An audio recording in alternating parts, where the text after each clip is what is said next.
Assalamualaikum warahmatullahi wabarakatuh. Untuk hari ini Cik Baby bakal membaca atau mengulas berita di hari Jumat tanggal 11 Juni 2021. Nah, untuk berita hari ini ada apa aja ya? Baiklah, berita utama hari ini ada posisi jabatan Eselon 2 bakal dirombak. Asesmen sejumlah pejabat Eselon 2 di lingkungan Pemkab Bengkulu Tengah akan dilaksanakan Juli mendatang. Lantas, hasil asesmen mendatang bakal menjadi dasar dalam menempatkan posisi jabatan baru bagi pejabat Eselon 2. Sebagai bentuk evaluasi juga, ASN yang menjadi Eselon 2 saat ini akan asesmen Juli nanti. Hasilnya, inilah yang akan menentukan posisi ASN tersebut. Jika dinilai tidak pantas lagi, maka bisa saja diganti dengan ASN yang cocok untuk menepati jabatan tersebut, ungkap Kepala Badan Kepegawaian dan Pengembangan Sumber Daya Manusia, Aphiles Lipi Eskom MSI. Aphiles Lipi menuturkan jumlah ASN yang akan mengikuti asesmen sebanyak 20 orang dari Eselon 2. Materi asesmen diantaranya wawancara secara langsung dengan tim panitia hingga masing-masing peserta menampilkan profil diri. Tim penguji ialah tim pansel dari seleksi jabatan pimpinan tinggi Pratama. Lalu, lokasinya sama di Grace Hotel Horizon Bengkulu. Kemungkinan akan dilaksanakan selama 2 hari, ujar Aphiles Lipi. Terpisah, Ketua Komisi 2 DPRD Benteng, Sultan Ismail Eskom, mengatakan Pemkab Bengkulu Tengah diminta untuk melakukan evaluasi kinerja secara rutin terhadap ASN. Menempatkan ASN yang dinilai berkompetensi menduduki jabatan bersangkutan. Jadi memang ASN yang ditempatkan tidak asal-asal, memang yang mampu bekerja di bidang jabatan yang dipimpin, pungkas Sultan. Nah, itulah berita utama hari ini.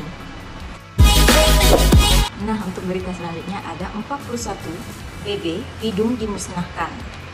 Kejaksaan Negeri Kabupaten Bengkulu Tengah kemarin melakukan pemusnahan 41 item barang bukti dari hasil tindak pidana umum, diantaranya pakaian, senjata tajam, narkoba, serta handphone. Kajari Bengkulu Tengah, Dr. Lambo Marisi Jakobus Sidaputer SHMA mengatakan 41 item yang dimusnahkan berasal dari 15 perkara tindak pidana umum selama semester 1. Di mana perkara tersebut telah mempunyai kekuatan hukum tetap atau inkrah dari hasil sidang di pengadilan. Dalam anggaran, pemusnahan barang bukti dilaksanakan 2 kali kegiatan dalam setahun. Semester pertama hari ini kemarin dilaksanakan. Total ada 41 item dari 15 perkara, ujar Lambo. Lambo menuturkan beberapa BB didapatkan dari perkara pembunuhan, pencabulan maupun narkotika jenis ganja. Sesuai dengan aturan, BB harus mempunyai status jelas, entah dikembalikan kepada pemiliknya, dirampas oleh negara maupun dimusnahkan. Ada juga beberapa BB yang sebelumnya dikembalikan kepada pemilik, jadi tidak seluruh BB harus dimusnahkan. Demikian Lambo. Nah, untuk berita selanjutnya itu ada penguatan internal KONI gelar Raker Cup. Lama tak dengar kiprahnya sebagai induk cabang olahraga, Komite Olahraga Nasional Indonesia Kabupaten Bengkulu Tengah segera mengadakan rapat kerja kabupaten. Dari hasil rapat kepanitiaan kemarin diputuskan beberapa agenda pada Raker Cup yang rencananya dihelat di Aula Hotel Tahura Pondok Kubang. Kita lebih ke penguatan internal KONI sesuai arahan Pak Ketua Umum. Kita akan mendata kembali Pemcap, Pemkab, asosiasi, federasi semuanya akan diverifikasi. Kita berharap seluruh cabur melengkapi dokumen-dokumennya sebelum Raker Cup nanti. Dari pendataan nanti, outputnya akan diketahui mana saja cabur yang masih aktif di bawah pembinaan KONI. Sekarang kita beralih ke berita Kota Bengkulu. Itu ada berita di Temboro, Ketua DPD RI bertukar pikiran bersama Wali Kota Bengkulu. Tak disangka-sangka tanpa ada perencanaan atau perjanjian, kunjungan Ketua DPD RI AA Lanyala Mahmud Mataliti ke Pondok Pesantren Al-Fatah di Desa Temboro, Kecamatan Karas, Kabupaten Magenta, Jawa Timur. Dipertemukan oleh Wali Kota Bengkulu, Helmi Hasan.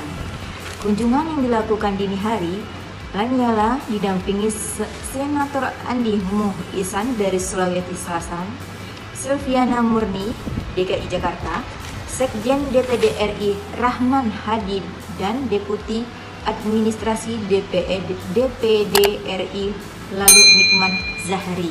Sampai di pesantren Al-Fatah, Lanyala dan rombongan sempat beristirahat di gazebo yang telah disediakan. Mereka kemudian melaksanakan salat subuh berjemaah bersama para kiai dan santri. Dirinya dan jemaah lainnya juga mendengarkan ceramah dari Gus Imdad, salah satu pengasuh pondok pesantren Temboro. Setelah mendengar ceramah, Lanyala bertemu dengan Wali Kota Bengkulu, Helmi Hasan, yang juga sedang suluk di sana. Saat berbincang, Lanyala sempat menyinggung keinginan DPD RI melakukan amandemen kelima UUD 1945. Tujuannya untuk mengembalikan hak konstitusional DPD RI dalam mengajukan pasangan Capres-Cawapres yang hilang akibat amandemen sejak tahun 1999 hingga 2022. Sebelum amandemen UUD 1945, Presiden dan Wakil Presiden dipilih oleh MPR yang terdiri atas DPR dan utusan daerah serta utusan golongan. Lalu saat amandemen ketiga UUD 1945, DPD RI menggantikan utusan daerah, sedangkan utusan golongan ditiadakan.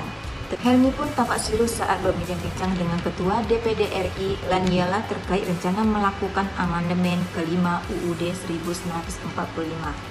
Menurutnya, apabila hak ini kembali, tentu DPD dapat mengusulkan pasangan capres-cawapres dari berbagai daerah dan lebih terlaksana sistem demokrasi dalam pemerintah. Silaturahmi Ketua DPD RI dan Wali Kota Bengkulu pun diakhiri dengan saling bertukar cindera mata. Lanyala memberikan cindera mata ke Kiswah, sedangkan Helmi Hasan memberikan tongkat yang identik dengan sunnah Rasul. Di akhir, keduanya mendapat jamuan sarapan oleh pihak pesantren. Menunya berupa pecel madiun, lengkap dengan lauk pauk ikan, telur, daging, ayam, dan lainnya. Sebagai informasi, pesantren Al-Fatah disebut juga pesantren Temboro karena berada di desa Temboro. Selain kurang lebih 50 hektar, ada sekitar 22.000 santri dari berbagai daerah di dalam negeri dan luar negeri yang menuntut ilmu di sana. Nah, itulah berita kota hari ini. Itulah berita untuk hari ini. Tapi untuk berita yang lebih lengkap lagi, kalian bisa berlangganan koran, langsung saja menghubungi karya yang bersangkutan atau langsung ke kantornya.